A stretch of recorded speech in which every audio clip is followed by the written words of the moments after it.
Da, și chiar și chestia cu debug-ul mi-a plăcut. Bine, păi da, dar momentan vă rog să nu folosiți debug-ul.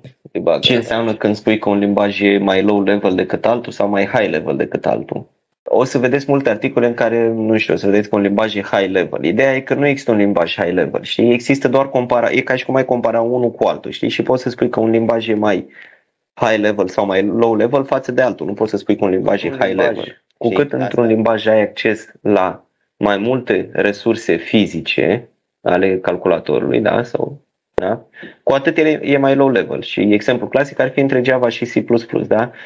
În C++ ai acces la memorie, da, aloci și dealoci memorie tu ca programator, corect? Da, cu pointer și cu... Da, și ești mai aproape de resursa fizică. Ok, da, deci cât ești mai departe de resursa fizică, cu atât ești mai high level. Exact. Știi care e diferența între memoria RAM și memoria ROM? Uite, noi am făcut un programel înainte, da, și aveam acolo niște variabile, da? Variabilele astea sunt salvate în memorie, corect? În ce memorie ar fi salvate variabilele astea? Într-o memorie RAM sau ROM?